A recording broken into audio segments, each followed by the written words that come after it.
Hello everyone, Assalamu alaikum. My name is Umar Khwaja and you're watching CSS PMS with Umar Khwaja. This video is about subject selection regarding political science and IR. Many of you texted me and called me, asked the same question whether we choose political science or IR, which one is more scoring, about their syllabus, and many more. So I've decided to make a video on this to make it easier for you to choose whether political science or IR. I give some of my opinions or arguments to make it easy for you. After all, choice is yours. So I decided to make a video on that particular issue, and I also faced that issue when I entered this field. I hope it will be fruitful for you in choosing these subjects. So let's start.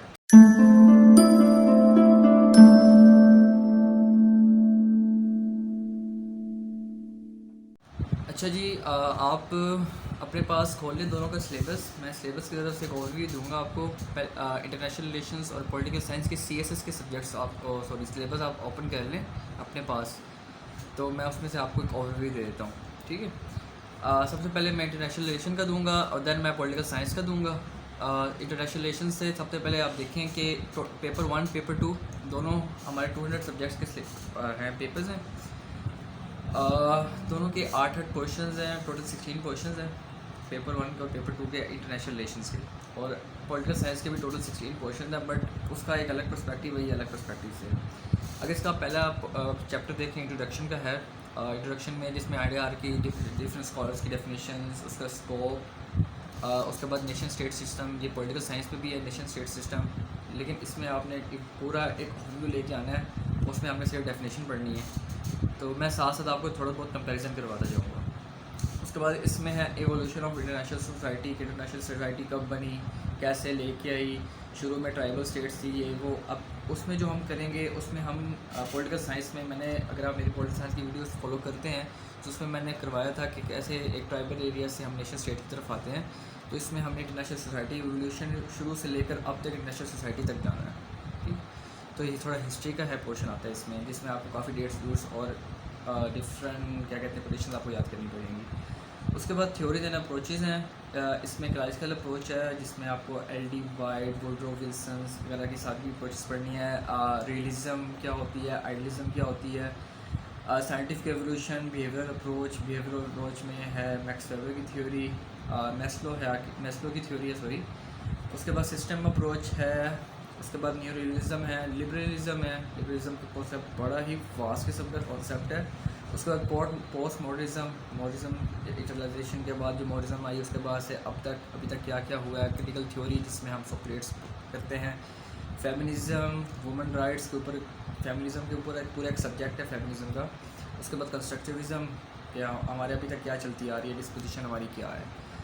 तो theory and approaches का एक जो portion है ये एक काफ़ी लंबा है। इसमें से लाजमी एक क्वेश्चन तो अक्सर होगा इसमें क्वेश्चन नहीं भी आता, और मुझे ये बहुत टफ लगता है थ्योरीज। जब मैं शुरू में जब आया था CSS की फील्ड में, तो मैंने शुरू में IR ओप्ट की थी, तो मैं अपना उस टाइम का एक्सपीरियंस बता रहा हूँ कि मुझे क्या क्या इशू फेस हुए थे। ज़रूरी नहीं कि जो भी काफ़ी आपके लोग आप में से होंगे जो IR कर रहे होंगे उनको ये आसान लग रहा होगा, लेकिन जो शुरू में मैं आया था मुझे ये चीज़ें बहुत मुश्किल लगी थी थ्योरीज अप्रोचेस में। उसके बाद इंटरनेशनल पॉलिटिकल सिक्योरिटी है, ठीक है, जिसमें conceptual security in 21st century के, अभी जो 21st सेंचुरी में सिक्योरिटी का क्या कॉन्सेप्ट है, जिसमें हमारी डिफरेंट टाइप की सिक्योरिटीज़ आ जाती है। नेशनल सिक्योरिटी, उसके बाद नेशनल इंटरनेट, जैसे पाकिस्तान की नेशनल इंटरनल सिक्योरिटी पॉलिसी है, नेप बनी थी, न्यूक्लियर सिक्योरिटी है डिफरेंट। उसके बाद नेशनल पावर के क्या एलिमेंट्स होते हैं, ठीक है।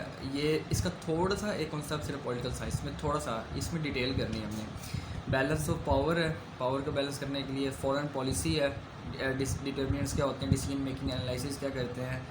उसके बाद सॉवरेनिटी का कॉन्सेप्ट पॉलिटिकल साइंस में भी है, नेशनल इंटरेस्ट का कॉन्सेप्ट पॉलिटिकल साइंस में भी है, लेकिन उसके अंदर हमने सिर्फ किसी एक पार्ट में सॉवरेनिटी, सिर्फ नेशनलिज्म के अंदर हमने नेशनल इंटरेस्ट को थोड़ा सा इंटरलिंक किया है, जो हम इसकी आइडियोलॉजीज पढ़ेगी। इसके अंदर नेशनल इंटरेस्ट आपको अलग से करना पड़ेगा। उसके बाद जो चौथा चैप्टर है वो strategic approach to international relations है, जिसमें हमने वॉर पढ़नी है कि वॉर कौन सी किस्म की होती है, किस टाइप की वॉर होती है, position of war, total war, limited war, asymmetric warfare, civil warfare, guerrilla warfare. अगर आपको इंटरेस्ट है हिस्ट्री पढ़ने का, अगर आप हिस्ट्री शुरू से फॉलो करते आ रहे हैं, आपको वॉच पढ़ने का, आपको रीडिंग करने का बहुत शौक है, आप इजीली कॉन्सेप्ट डिलीवर करके बहुत अच्छी तरह से कॉन्सेप्ट कर सकते हैं, मतलब कि उसके बाद पेपर में उसको उतार सकते हैं, तो आप ये रखें। नहीं तो मैं आपको नहीं कहूँगा कि रखें, क्योंकि बहुत ही वास्ट किस्म का है। इसको आपको, अगर आपकी मेमोरी बहुत शार्प है ना, अगर आपको लगता है कि आप कॉन्सेप्ट बहुत ईजीली कर सकते हैं, क्योंकि अभी जो 2020 की अटैम्प्ट हुई थी ना मेरी, ठीक है, मैंने तो पोल साइंस रखा था, तो जब मैं पोल साइंस का पेपर 2 का पेपर दे के आया था ना भाई, ठीक है, तो IR के जो मेरे फ्रेंड्स हैं, लिटरली मैंने एक दो को रोते देखा है कि पेपर 2 हमारा बहुत मुश्किल है, बहुत मुश्किल है, हमने तो ये चीज़ें पढ़ी नहीं थी जो पेपर 2 में मैं आपको बताऊँगा क्या क्या पेपर आया है, कि पता नहीं क्या आया है, और मतलब रोने लग गए थे वो मेरे सामने। और मैंने उनको अपना पेपर दिखा के, और तो मैंने मतलब कहते हैं जिसका लेना है, तो मैं उनको और जिसका लेता, देख मेरा तो इतना आसान है, मेरा तो ग्लोबलाइजेशन है, फाशिज्म आया देख, और तुम्हारा देख, मतलब कि बड़ा वो भी होता है, दोस्तों में खैर ही चलता है, लेकिन लिटरली उनको रोते देखा मैंने। उसके बाद जो लास्ट ईयर था 2019 के अंदर, उसमें पेपर 2, इवन कि मेरे 2 टीचर्स हैं, उनके भी नंबर मतलब सबसे ज़्यादा कम जो नंबर पेपर 2 में, और उनके कई बंदे फेल हुए पेपर 2 में इसके IR के। और जबकि जो पॉलिटिकल साइंस है वो अब तक 2016 से लेकर अब तक हर दफ़ा ये कहते हैं कि इस दफ़ा पॉलिटिकल साइंस हिट होगा, लेकिन अब तक वो स्कोरिंग चलता हुआ रहा, और इस दफ़ा भी बहुत आसान पेपर है। ऐसे आई डोंट नो कि वो हिट होगा कि नहीं होगा इस दफ़ा भी, लेकिन पेपर बहुत आसान है। उसके बाद आगे चलते हैं, सॉरी बातें शुरू हो गई हैं, और उसके बाद चलते हैं स्ट्रेटजिक कल्चर पे।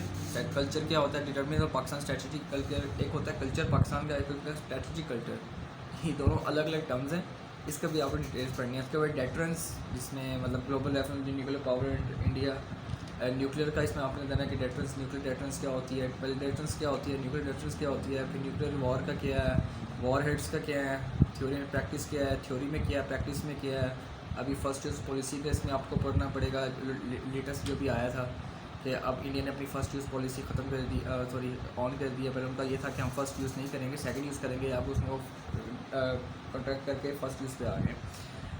उसके बाद आपको इंटरनेशनल पॉलिटिकल इकॉनमी पढ़नी है, ठीक है, mercantilism, economy liberalism, new Marxism, imperialism, dependence and independence. और जबकि हमने उसके अंदर सिर्फ और सिर्फ न्यू मार्क्सिज्म की एक है कार्ल मार्क्स, उसकी थ्योरी से हमने थ्योरी पढ़नी है, उसके 2 कॉन्सेप्ट हैं, हमें सिर्फ उसमें वो पढ़ने होते हैं। इसके अंदर हमने पूरी डिटेल और हर किसी की अलग अलग डिटेल्स में जाना है, और इस चीज़ से ज़रूरी नहीं कि क्वेश्चन यहीं से है, फिर हमने इनको इंटरलिंक भी करना है। उसके बाद international political community, nationalism, internationalism और ग्लोबलाइजेशन। अभी नेशनलिज्म का कॉन्सेप्ट पॉलिटिकल साइंस में भी है, ग्लोबलाइजेशन का भी पॉलिटिकल साइंस में है, इंटरनेशनलिज्म का पॉलिटिकल साइंस में नहीं है, वो आपको इसमें खुद करना पड़ेगा। उसके बाद है अप्रोचेस टू पीस। पीस की तरफ अप्रोचेस हमारे diplomacy, international law, arms control, डिसआर्मामेंट, nuclear non proliferation, NPT policy, comprehensive ban nuclear policy, जो अभी लेटेस्ट US ने कहा है कि वो उसको ख़त्म कर दी है, ठीक है। कॉम्प्रिहेंसिव न्यूक्लियर जो बैन ट्रीटी है, CTBT का इसका कॉन्सेप्ट है, उसमें जो भी है US का कि वो इसको ख़त्म कर रही है, क्योंकि रशिया और चाइना थ्रू आउट 1996 से थ्रू आउट तक पता नहीं 11th पता नहीं कितनी दफ़ा वो कर चुके हैं। हमने अभी तक 1992 में किया था, उसके बाद हमने अभी तक कोई न्यूक्लियर टेस्ट नहीं किया, इसकी वजह से सारे हमें अब उंगली उठाना शुरू कर रहे हैं, तो हम न्यूक्लियर टेस्ट करेंगे और CTBT को ख़त्म करेंगे। तो उसमें आपको ये पढ़ना है कि CTBT क्या थी, आर्गूमेंट्स क्या थे, सिर्फ CTBT नहीं बल्कि डिफरेंट जो ट्रीटीज़ हुई हैं आपको वो क्यों करना है सारा। उसके बाद है international political institutions, United Nations, IMF, world bank, international council of justice. ये है पेपर 1। इसमें सारे कॉन्सेप्ट्स हैं, इसमें रट्टा कुछ भी नहीं है, किसी को भी आप रट्टा नहीं मार सकते, ठीक है। कोई कॉन्सेप्ट नहीं है इसमें रट्टे का। पॉलिटिकल साइंस में फिर थोड़ा बहुत रट्टा लग जाता है, इसमें कोई रट्टा नहीं लगने वाला। और इसमें क्वेश्चन भी काफ़ी जो होते हैं वो एक लाइक कहते हैं जिस तरह की चपेट नहीं आती कि अनएक्सपेक्टेड है, कहीं से भी कुछ भी आ सकता है और कहीं से भी उठा के लिंक कर सकता है। इसके बाद मैं कोशिश करूँगा आपको 2020 का पेपर भी आपको करवाऊँ, कि एनालाइज करवाऊँ कि इसमें कैसे कैसे क्वेश्चन आए थे। उसके बाद हम चलते हैं पेपर 2 में। पेपर 2 में क्या है, सबसे पहले इंटरनेशनल रिलेशन बिटवीन 2 वॉर्स, जिसमें Russian revolution, fascism, league of nation, second world war, first world war, second world war का, फाशिज्म का, बेनितो मुसोलिनी, फिर उसके बाद इसमें नाजिज्म का भी करेंगे, एडोल्फ हिटलर का, फाशिज्म और नाजिज्म मैंने उसमें आइडियोलॉजीज़ में करवाया था, जिसमें मैंने सिर्फ फाशिज्म नाजिज्म का एवोल्यूशन पढ़ी थी, कॉजेज़ पढ़ी थी, और डिफरेंट पर्सपेक्टिव, एक दो थ्योरीज पढ़ी थी पास। लेकिन इस पर आपको शुरू से लेकर रशियन रेवोल्यूशन के बाद फाशिज़म कैसे आई, फाशिज़म नाज़िज़म कैसे आई, लीग ऑफ नेशंस बनी, उस पर मतलब कि वुडरो विल्सन ने क्या क्या किया, इसको लीग ऑफ नेशंस बनाने के लिए जो सेनेट ने अप्रूव नहीं की थी, लेकिन इससे पब्लिक ओपिनियन लेके लीग ऑफ नेशंस बना दी। उसके बाद सेकंड वर्ल्ड वॉर है, कैसे हिरोशिमा नागासाकी, उसके बाद पोलैंड के बाद पोलैंड के बाद 1993 के अंदर, उसके बाद कैसे ये स्टार्ट हुई जर्मनी और हॉलोकॉस्ट का सारा, इसमें सारा कॉन्सेप्ट आपने पढ़ना पड़ेगा। वर्ल्ड वार 2 में क्या हुआ, वर्ल्ड वार के पोस्ट वर्ल्ड वार क्या हुआ, बैकग्राउंड स्टोरी क्या थी, उसमें क्या क्या हुआ, कहाँ से शुरू हुई, कैसे ख़त्म हुई, कौन इसमें जीता, कौन हारा। आपको पूरी एक जैसे कहते हैं नॉवल की स्टोरीज उस शुरू से लेकर एंड तक आपको फॉलो करनी पड़ेगी। उसके बाद था कोल्ड वॉर। वर्ल्ड वॉर के बाद जैसे कोल्ड वॉर शुरू हुई, Soviet union capitalism versus communism वाली, डिकोलाइजेशन, एशियन अफ्रीका, पाकिस्तान बना, इंडिया बना। उसके बाद यूनाइटेड स्टेट्स, सोवियत यूनियन का राइज हुआ, कैपिटलिज्म कम्युनिज्म की जो मैंने बात की है। उसके बाद tight bipolarity, loose bipolarity, revival of cold war. उसके बाद पोस्ट कोल्ड वॉर इरा, कि पोस्ट वॉर के बाद end of history, Russian unit का कोलैप्स हुआ, clash of civilisation, Samuel P Huntington की जो रिपोर्ट थी जिसमें उसने ये कहा था कि इस्लाम जो है वो 2031 में सरपास कर जाएगा क्रिश्चियनिटी को बाय 16%। अभी क्या है 31% है, अभी 25% है क्रिश्चियनिटी और 16% है मुस्लिम। और 2031 में 32% होगी क्रिश्चियनिटी और 45% चली जाएगी इस्लाम की पॉपुलरिटी। उसके बाद आपने यूनिपोलरिटी, बाईपोलरिटी आपने पढ़ना है, unipolar, bipolar, new world order, जिसमें चाइना का इसमें पढ़ेंगे, जिसमें new world order Russia China का जो ऑर्डर बन रहा है, इंडिया और यूएस का, उसके बाद कनाडा और यूरोप का। इसमें आपको मतलब मैं मतलब बस सुनते जाएँ आप और ख़ुद ही एनालिसिस कर लें कि आपने क्या क्या पढ़ना है इसमें। उसके बाद इंटरनेशनल रीजनल ऑर्गेनाइजेशंस आपको पढ़नी है। ये मुझे मतलब कि ये ठीक है, दोनों के अंदर है, लेकिन इसमें भी एक्स्ट्रा है, उसमें इतने ज़्यादा नहीं है। इसको आप League of Nations, United Nations, regional organisations, EU, ASEAN, NAFTA, SAARC, SCO, Shanghai corporation organisation जो है, OIC, ECO, WTO, world trade organisations 2001 के आई। उसके बाद रिफॉर्म्स इन यूनाइटेड नेशंस, जो भी बात हो रही थी हम रिफॉर्म्स करेंगे यूनाइटेड नेशंस की, क्योंकि यूनाइटेड नेशंस के क्या थे, फंड्स खत्म हो गए थे, क्योंकि अमेरिका ने फंड्स देना खत्म कर दिए थे। सबसे ज़्यादा जो फंड्स देता है वो अमेरिका देता है, फिर चाइना देता है। उसके बाद में रिफॉर्म्स लेके आए। बस मैंने इसकी जो थ्योरीज पढ़ी हुई हैं इस हद तक पढ़ी है कि इसको मैं ऐसे नहीं यूज़ कर सकूँगा। हाँ, लेकिन हाँ, इसका मैं एक फ़ायदा ये बताता हूँ कि जिसने पढ़ना है ना वो ये सोच के पढ़े कि इसको मतलब ऐसे के लिए पढ़ना है। मैं जो हूँ ना, अगर जब मैंने ऐसे पढ़ना है तो मैंने इन चीज़ों को पढ़ना है फिर भी, लेकिन इस हद तक कि मैं अपने ऐसे के अंदर इनको रिलेट कर दूँ। जैसे अभी यहाँ पे बात हुई वर्ल्ड बैंक की, IMF की, अब मैं अगर उसकी बात कर रहा हूँ एजुकेशन की, तो वर्ल्ड बैंक ने इतना लोन दिया था। इकॉनमी की बात करूँगा तो IMF ने इतना लोन किया था। मतलब इन चीज़ों को लिखने, लेकिन इसकी डिटेल में मैंने कभी नहीं जाना, मैंने इसकी थ्योरीज़ नहीं लिखनी ऐसे के अंदर, लेकिन इसके अंदर आपने इस पर थ्योरीज़ भी लिखनी है, आपको इस पर काफ़ी कुछ लिखना पड़ेगा। उसके बाद फॉरेन पॉलिसी है, आपको उसके अंदर फॉरेन पॉलिसी सिर्फ पाकिस्तान की पढ़नी है पॉलिटिकल साइंस में। इसमें आपने फॉरेन पॉलिसी USA की, रशिया की, चाइना की, UK की, इंडिया की, पाकिस्तान की, EU की। अभी EU की मुझे लगता है इंपॉर्टेंट है, क्योंकि ब्रेक्जिट के बाद EU की क्या फॉरेन पॉलिसी होगी, ग्लोबलाइजेशन का ज़माना है EU के बाद। उसके बाद कैसे ये इम्प्लीमेंट करेगा। अभी उसके बाद ब्रेक्जिट के बाद इंग्लैंड के बाद क्या ऑप्शंस हैं, EU के बाद क्या ऑप्शंस है। एक नॉर्वे का, स्विस का भी है कि नॉर्वे EU में नहीं है, लेकिन फिर भी उस पर सारे EU के कानून लागू होते हैं। यही बात वो इंग्लैंड भी कर सकते हैं। इंग्लैंड के बाद अपना है कि उसका अपनी जॉब्स का इशू बन गया है पहले, उसके बाद ये इशू आया था ब्रेक्जिट के बाद, और इशू के बाद प्रोडक्ट का हुआ है। तो अभी पता चलेगा कि इंग्लैंड कितना खपे में गया है। उसके बाद जो नेक्स्ट इसका है साउथ एशिया। साउथ एशिया में peace making, analytical review, peace process, different जो पीस प्रोसेस है इंडिया पाकिस्तान की, जितने भी एग्रीमेंट्स हुए हैं, background story, Indus water treaty जो हुई, कॉम्प्लीट डायलॉग हुए, सैचिन बॉर्डर का साथ ग्रीक का जो हुआ, वीज़ा कॉन्ट्रैक्ट हुआ, ट्रेड, सिविल सोसाइटी, मुजाहिदीन, Soviet invasion, Geneva accords, rise of Taliban, Al Qaeda, orientation, operation enduring freedom, ensuring enduring result, Bonn process, withdrawal. इसके अंदर क्या आएगा, अफगान इशू भी आ जाएगा, आपका कश्मीर इशू भी आ जाएगा, थोड़ा सा पाकिस्तान इशू भी आ जाएगा, India issue, Afghan issue, Iran का भी थोड़ा सा आई मीन हम इसको कोल्ड वार आना तो इंटरलिंक कर सकते हैं, रशिया का इंटरलिंक करेंगे। ये जो है ना ये चीज़ें ये मैंने करंट अफेयर्स में करी थी, और ये अफ़गान इशू अलहदा से, कश्मीरी इशू अलहदा से। अब इसके अंदर एक पूरा कॉन्सेप्ट, पूरा एक चैप्टर है, ठीक है, जो और ये आपका 40% करंट अफेयर है यहाँ पे, सिर्फ ये चैप्टर, मतलब कि इंटरनेशनल रिलेशंस का एक चैप्टर करंट अफेयर का 40 to 50% कवर एरिया कर रहा है, और इसके अंदर सिर्फ एक चैप्टर कर रहा है। अगर आप ये एक चैप्टर करेंगे तो आप करंट अफेयर तो कर लेंगे, लेकिन आपको इसका भी आपको करना पड़ेगा, ये आप खुद सोच लें। उसके बाद है वेपन्स ऑफ मैस डिस्ट्रक्शन, जैसे मैंने बात की थी न्यूक्लियर वेपन्स की, ठीक है, process India Pakistan nuclear doctrines, nuclear cooperation CTBT, वो आगे न्यूक्लियर एजेंसी की, ठीक है, civil not proliferation, nuclear defence system, weaponisation, militarisation in space, और स्पेस का भी अभी जो मिलिटराइजेशन का जैसे है कि जो उसने 4 एस्पेक्ट्स दिए थे मुशर्रफ ने, कि नॉन मिलिटराइजेशन, नॉन प्रोलिफरेशन और वेपनाइजेशन को ख़त्म करें, क्रॉस बॉर्डर ट्रेड शुरू करें, DDRR टेक्निक, 6R टेक्निक्स जो मैंने उसमें पढ़ी है करंट अफेयर्स में।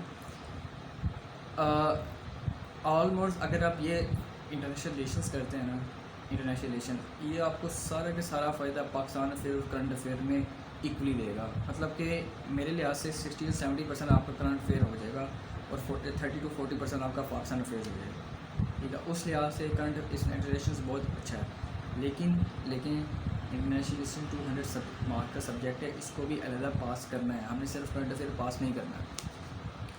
और करंट अफेयर के लिहाज से देखें तो ये बहुत अच्छा सब्जेक्ट है, लेकिन अदरवाइज़ देखें तो मेरी पर्सनल ओपिनियन है, मैं इसको भी ऑप्ट नहीं करूँगा, क्योंकि इसमें बहुत वास्ट, मैंने अभी बताया, इसको आपको बहुत रीडिंग करनी पड़ेगी, बहुत ज़्यादा रीडिंग है इसकी, और डिफरेंट आपको पर्सपेक्टिव देखने हैं, आपको मैगजीन्स पढ़ने हैं, जो लेटेस्ट इनकी फॉरेन पॉलिसी आ रही है, जो अभी इसने अफगान इशू की वजह से अपनी फॉरेन पॉलिसी चेंज की थी US ने, उसके बाद ईरान की वजह से अपनी फॉरेन पॉलिसी चेंज की है, शुरू से लेकर पहले कैसे चेंज होती रही, अब क्या हो रहा है, क्यों चेंज की, कैसे चेंज की, फ्यूचर एस्पेक्ट क्या होगा, बहुत ज़्यादा आपको ना बहुत रीडिंग और बहुत पर्सपेक्टिव पढ़ने पड़ेंगे आपको, लेकिन आफ्टर ऑल आपको इसको पास भी करना है। उसके बाद कॉन्टेम्प्रेरी इशूज़ हैं, जिसमें पैसिफिक ओशन है, Indian oceans, great powers moves हैं, हाजीमनी कश्मीर इशू, पैलेस्टाइन इशू, ठीक है, ये हमने उसमें भी पढ़ना है, करंट अफेयर्स में भी, तो ये उसमें भी कवर हो जाएगा। तो ओवरऑल इसका जो मैंने आपको बताया, आप खुद इसमें जज कर लें कि इसको आपको कैसे करना है। मैं आपको मतलब कि सिर्फ ओवरव्यू दे रहा हूँ, काउंटर आर्गूमेंट्स मैं आपको एंड पे दूंगा कि मैंने इसमें क्या ऑब्जर्व किया था, शुरू में मुझे क्या कन्फ्यूजन हुई थी। मैं जब गया था एकेडमी में पहले दिन लाहौर में, तो मुझे पहले दिन उन्होंने एक्चुअली हमें US हिस्ट्री पहले करवा दी थी सर ने, वो करंट अफेयर भी काफ़ी हद तक हमारा हो गया था, तो सर ने आते साथ ही हमें ऑर्गेनाइजेशन पेपर 2 की जो ऑर्गेनाइजेशन है वो शुरू करवा दी। अच्छा, हम मैं बड़ा खुश कि यार बड़ा आसान पेपर है, ये है वो है, मतलब कि कर लेंगे, कोई मसला नहीं है, उसमें भी ये चीज़ पढ़नी है, इसमें भी वही चीज़ पढ़नी है, तो मज़ा आएगा करने में। तो बाई चांस उस दफ़ा करीब ही रिज़ल्ट आ गया CSS का, तो CSS का रिज़ल्ट के बाद जब मैं उसके मतलब मैंने हालत देखी ना बच्चों की, मतलब मेरे एकेडमी के जो पुराने स्टूडेंट्स हैं जिनकी सेकेंड टर्म थी, टीचर्स का और एक बैकग्राउंड पता चल जाता है, तो वो देख के मैंने US हिस्ट्री भी छोड़ दी थी और करंट मतलब इंटरनेशनल रिलेशन को भी छोड़ी। मैंने कहा नहीं भाई मुझसे ना हो पाएगा। और ओवरऑल भी देखें, आज जब मैंने उसका पूरा सिलेबस देखा शुरू से लेकर एंड तक, मैंने अभी आपको जो बताया है, सीरियसली बहुत ज़्यादा आपको पढ़ना पड़ेगा। अगर आप कर सकते हैं वेल एंड गुड, तो अगर आपको लगता है कि आप हिस्ट्री लवर हैं, आप हिस्ट्री से पढ़ते हुए आ रहे हैं, आपको पर्सपेक्टिव जानना अच्छा मुस्लिम, अगर आप CNN BCC BCI क्या कहते हैं, CNN अगर आप देख रहे हैं, BBC आप सॉरी BBC है, BBC आप देख रहे हैं और CNN आप डेली फॉलो करते हैं, दी न्यूज़, वाशिंगटन पोस्ट, डिप्लोमेट और न्यूयॉर्क टाइम्स आप डेली फॉलो करते हैं, क्योंकि मैं डेली फॉलो नहीं करता हूँ, कभी कभी मतलब वीक में 2-3 दफ़ा डाउन तो डेली फॉलो करता हूँ, लेकिन बाकी मैं जो न्यूयॉर्क टाइम्स है या इसके जो आर्टिकल्स हैं वो कभी कभी फॉलो कर लिए, दी नेशन के कभी कभी फॉलो कर लिए, ठीक है, लेकिन इसके लिए आपको हर किसी के अखबार के डेली फॉलो करना पड़ेगा मेरे लिहाज से। उसके बाद अब हम चलते हैं पॉलिटिकल साइंस का। ये मैंने पहले भी आपको करवाया था, मैं दोबारा आपको करवा देता हूँ। अच्छा, पॉलिटिकल साइंस के जब सिलेबस लोग खोलते हैं ना, तो सबसे पहले देखते हैं कि जी इतने ज़्यादा 33-34 थ्योरीज लिखे हुए हैं, वो वही से बंद कर देते हैं कि भाई नहीं ये थ्योरीज नहीं हमसे होंगे, इतने ज़्यादा थ्योरीज कौन पढ़ेगा। लेकिन जब हम इस फील्ड में आते हैं ना, शुरू में मेरे साथ भी ऐसे ही हुआ था, और शुक्र है बाई चांस पहले दिन ही सर ने सिलेबस करवा दिया था। अगर पहले दिन सिलेबस ना करवाते ना, तो जब मैं घर जाकर सिलेबस देखता तो मैं शायद जैसे इंटरनेशनल रिलेशंस के साथ मैं ये मेरा पढ़ता। तो सर पहले दिन ही सर ने सिलेबस करवाया हमें, ठीक है। और सर ने हमें बताया, और वाकई मैंने भी पास पेपर्स को रियलाइज़ किया कि इसमें आपने सिर्फ और सिर्फ 11 to 12 आपको फ़िलासफ़र पढ़ने हैं, सिर्फ 11-12, और वो भी कॉन्सेप्ट की हद तक कि इसने ये काम किया था, इसने ये काम किया था। 2019 के अंदर मैंने सिर्फ एक फ़िलासफ़र याद किया था, क्योंकि मेरी इतनी प्रिपरेशन नहीं थी, और बस वो कहते हैं चेक करने के लिए मैंने एग्ज़ाम दिए 2019 में। तो मैंने सिर्फ और सिर्फ एक फ़िलासफ़र याद किया था, हेगल का, सिर्फ एक फ़िलासफ़र जो मुझे सही याद था। बाकी सिर्फ मैंने इंटरनेशनली पढ़े थे, बस इसमें ये होता है, इसमें होता है, लेकिन जो मैंने सही याद किया था ना, वो मैंने हेगल याद किया था। और बाई चांस पेपर में हेगलियन कॉन्सेप्ट जो आया था, हेगल आ गया। 2020 के अंदर भी वही हेगल आया, सेम क्वेश्चन रिपीट हुआ है, लेकिन 2019 में सिर्फ एक क्वेश्चन आया था हेगल का। और मतलब, और उसका ये कॉन्सेप्ट था सिंपल कि जो हिस्ट्री में हो चुका है, ठीक है, आगे भी वही होगा, जो हमारी किस्मत में लिखा हुआ है, होना वही है। लेकिन हम क्या कर सकते हैं कि अपनी हिस्ट्री से हम ना सिर्फ अपनी चीज़ें, मतलब कि हम सबक हासिल कर सकते हैं हिस्ट्री से, कि हिस्ट्री से हम अपनी गलतियाँ सुधार सकते हैं, लेकिन होगा वही जो हमारी किस्मत में लिखा है। डायलैक्टिक थ्योरी थी इसकी। सिर्फ इस कॉन्सेप्ट के साथ, मुझे सिर्फ ये कॉन्सेप्ट याद था हेगल का, सिर्फ मैंने इस कॉन्सेप्ट के साथ मैंने पूरा क्वेश्चन, मेरे 3 के 4 पेजेस भरे थे, and I got total 102 marks, ठीक है, सिर्फ। और मैं आपको बताता हूँ कि बगैर प्रिपरेशन के सिर्फ मैंने एक फ़िलासफ़र जिस बंदे ने याद किया है, और वो चले वो आ गया, बाकी तैयारी का भी क्या सीन होगा। मैं 2-3 मंथ, मैं ओवरली कहता हूँ कि मेरी बिल्कुल ठीक, ओवरऑल मेरे मार्क्स बहुत कम थे बाकी सब्जेक्ट्स में। मैं ऐसे में फेल था बस, और बाकी ओवरऑल सारे मेरे जो थे सब्जेक्ट्स में ओवरऑल मार्क्स भी बस मैं कहता हूँ ओके सो के पास हुआ होगा। 500 की लाइन में मेरे मार्क्स हैं, मुझे एग्जैक्टली अब याद नहीं है, और मतलब कि बहुत मुश्किल पास हुआ था हर सब्जेक्ट में, ठीक है। लेकिन इस दफ़ा चला मेरी काफ़ी अच्छी तैयारी थी। तो हम मतलब टाइम ज़ाया नहीं करते हैं, तो हम आते हैं पॉलिटिकल साइंस के चैप्टर पे। पॉलिटिकल साइंस के पहले जो है पेपर 1 100 मार्क्स का 10 चैप्टर हैं। 10 चैप्टर में तो पहले 2 हैं पार्ट ए और पार्ट बी, ठीक है। पार्ट ए में 50 मार्क्स का आता है, 2 क्वेश्चन आते हैं इसमें से, टोटल 4 आते हैं, 2 करने होते हैं आपको, और दोनों में से मतलब फ़िलासफ़र होते हैं, और वो मैं आपको बता देता हूँ। पहले जो है वेस्टर्न में, उसमें आप लोग प्लेटो करना है, सिर्फ प्लेटो की थ्योरी ऑफ कम्युनिज़म, डिफरेंट किस्म की थ्योरीज है, थ्योरी ऑफ कम्युनिज़म है, थ्योरी ऑफ फिलोसफर किंग्स है, ठीक है, थ्योरी ऑफ एजुकेशन है, ठीक है। उसके बाद एरिस्टोटल है, क्लासिफिकेशन ऑफ स्टेट्स, मैचियावेली है, मोंटेस्क्यू, मैचियावेली की है मतलब प्रिंस को कैसा काम होना चाहिए, मोंटेस्क्यू की separation of powers, Hobbes, Locke, Rousseau, ये तीनों की एक ही कॉन्सेप्ट है, सोशल कॉन्ट्रैक्ट, ये एक ही लेक्चर में तीनों देते हैं। उसके बाद आपने हेगल जो मैंने आपको पहले बता दिया। उसके बाद मार्क्स भी उसमें भी थी, मार्क्सिज्म की थ्योरी, कि मार्क्सिज्म में हमने सिर्फ 2 कॉन्सेप्ट याद करने हैं, हेगलियन कॉन्सेप्ट और एक और कॉन्सेप्ट है, सॉरी, बस। वेस्टर्न पॉलिटिकल थॉट में हमने इतने फ़िलासफ़र करने हैं, आगे देखने की भी ज़रूरत है, पढ़ने की भी ज़रूरत नहीं है, नाम भी पेश करना पड़े। उसके बाद आता है मुस्लिम पॉलिटिकल थॉट। इसमें आपको सिर्फ और सिर्फ 3 करने हैं, अल फराबी, इब्न खालदून, इमाम गज़ाली। 3 में से 2 क्वेश्चन आने हैं पेपर में, या 1 आना है। अगर आप 3 करते हैं, 3 में से 1 क्वेश्चन लाजमी आना है, और वेस्टर्न पॉलिटिकल थॉट में से भी 2 में से 1 आपने करना है। ईज़िली जो मैंने आपको बताया, आराम सुकून से 2 क्वेश्चन होते हैं ईज़िली। और क्या है, पास पेपर के आपको MCQs करने हैं, क्योंकि मैंने सिर्फ पास पेपर के MCQs फॉलो किए थे, और मुझे 20 के 20 MCQs आते थे पॉलिटिकल साइंस के पेपर में। सिर्फ पास पेपर के MCQs फॉलो करने हैं, कोई और चीज़ करने की ज़रूरत नहीं है। उसके बाद आ जाए स्टेट सिस्टम। स्टेट क्या होती है, 4 चीज़ों से मिलकर बनी होती है। उसके बाद नेशन क्या होती है, उसके बाद नेशन स्टेट क्या होती है, बस। उसके बाद आते हैं political concept, sovereignty, justice, law, liberty, freedom, equal right, duties, ये सारे बिल्कुल नहीं करने, मैं नाम पढ़ रहा हूँ। हमने सिर्फ सॉवरेनिटी, जस्टिस, लिबर्टी और फ्रीडम, ये 4 चीज़ें, राइट एंड ड्यूटीज़, ये 4-5 चीज़ें करनी है बस इसमें। सॉवरेनिटी को आपको पता है कि कोई दूसरा मेरे मामले में इंटरफेयर ना करे, जस्टिस, जुडिशरी, लॉ क्या होती है, लिबर्टी क्या होती है, आज़ादी, राइट्स एंड ड्यूटीज़ क्या होती है कि जो आपकी रिस्पॉन्सिबिलिटी है आपको वही काम करना है। इससे रिलेटेड 2-3 थ्योरीज हमने सिर्फ वो पढ़नी है। बहुत ही हलवा सब्जेक्ट है ये, जो मुझे लगता है। उसके बाद कंपैरेटिव पॉलिटिक्स है। कंपैरेटिव पॉलिटिक्स में आपको सिर्फ सिविल सोसाइटी और पॉलिटिकल कल्चर पढ़ना है बस, बाकी सारे छोड़ दो। वो पेपर कभी क्वेश्चन ही नहीं आया इन चीज़ों में से, आया भी तो इतने आते हैं कि आराम से बंदा चॉइस भी छोड़ सकता है। सिर्फ आपको सिविल सोसाइटी और एक जो मैंने बताया पॉलिटिकल कल्चर पढ़ना है बस, बाकी सारा गोली मार दो बस। उसका पार्टिसिपेशन है। पार्टिसिपेशन अपने इलेक्शंस क्या होते हैं, बच्चे को पता है, छोटे बच्चे को भी पता होगा कि इलेक्शंस क्या होते हैं, कैसे चुनता है। आपने अपने रिप्रेजेंटेटिव को चुनना होता है, फिर रिप्रेजेंटेटिव ने आगे पीएम को चुनना होता है, फिर सारों ने मिल के प्रेसिडेंट को चुनना होता है, अपोजिशन पार्टी बनती है वगैरह बस। पब्लिक ओपिनियन क्या होता है, ब्रेक्जिट का जैसे रेफरेंडम हुआ था कि हमने ये काम करवाना है, हमने ये काम नहीं करना है इसमें, और प्रोपेगेंडा क्या होता है, ये तीन चीज़, प्रेशर ग्रुप्स क्या होते हैं, पॉलिटिकल पार्टीज़, ये 4-5 चीज़ें ही हैं बस। दोबारा सुन लें, इलेक्शन सिस्टम, इलेक्टोरल सिस्टम क्या होता है, इलेक्शंस क्या होते हैं, और इलेक्शन की जो सिस्टम है उसका अलग क्वेश्चन है, electoral system. Public opinion, Brexit का जैसे मैं आपको बताया, प्रोपेगेंडा, फेक न्यूज़ जैसे चलते हैं, जैसे FATF का अंदर चला प्रोपेगेंडा बड़ा चलता है, मीडिया पे प्रोपेगेंडा चलता है फेक न्यूज़ का, जिसको ब्लैक प्रोपेगेंडा कहते हैं। 3 टैब्स हैं इसकी वो पढ़नी है। पॉलिटिकल पार्टीज़, PTI, मुस्लिम लीग नून, मज़े का सब्जेक्ट। प्रेशर ग्रुप्स क्या होते हैं, वो होते हैं जो अपनी इन्फ्लुएंस करते हैं, अपनी पावर को इन्फ्लुएंस करते हैं गवर्नमेंट की पॉलिसीज़ पे। जैसे आपने देखा होगा डॉक्टर्स का और वकीलों का जो अभी हुआ था कि ये क्या हैं, प्रेशर ग्रुप्स हैं।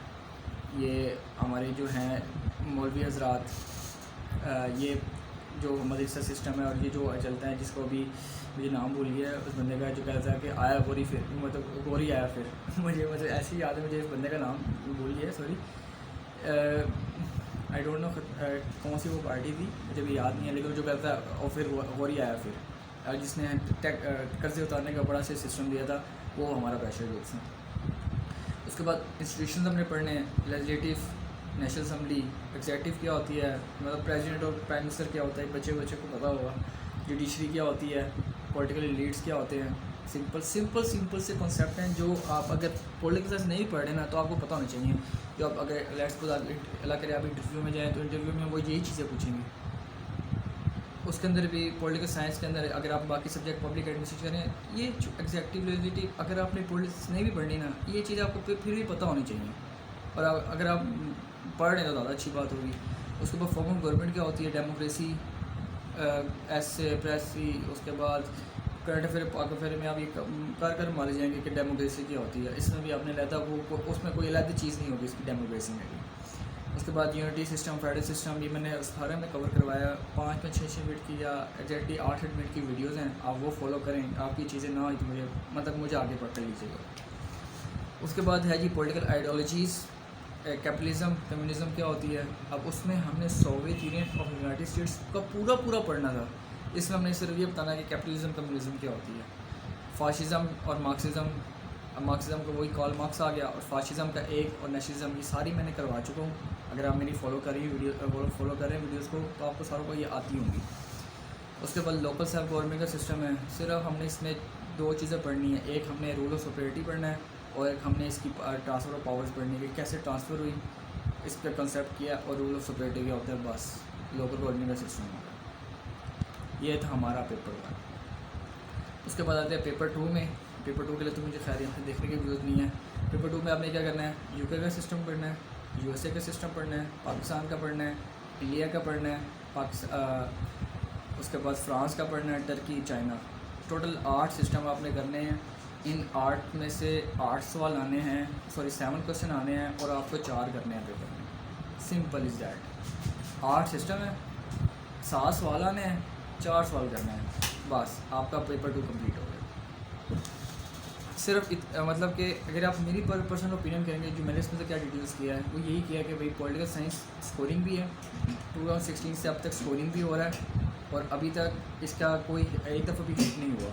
जबकि इंटरनेशनल रिलेशंस का सिलेबस बहुत वास्ट है, आपको बहुत चीज़ फॉलो करनी पड़ेगी। अगर आप कर सकते हैं वेल टू आप करें, मैं ये नहीं कह रहा कि मैं आपको रोक नहीं रहा हूँ, लेकिन मैं आपको अपनी ओपिनियन बता रहा हूँ कि आपको शुरू से लेकर एंड तक एक ही चीज़ पढ़नी है। आपको डिफरेंट चीज़ें को डेली के डेली फॉलो करना है, ठीक है। और उसमें आपको डिफरेंट कोटेशन, हिस्ट्री, डेट्स, बहुत वास्ट है। और आपको कॉन्सेप्ट इसमें कोई रट्टा सिस्टम है, इसमें तो आप देख लेना, आप डेमोक्रेसी का इजीली रट्टा लग सकता है कि डेमोक्रेसी में शुरू से क्या हुआ, अब तक क्या हुआ, अब आगे क्या होगा।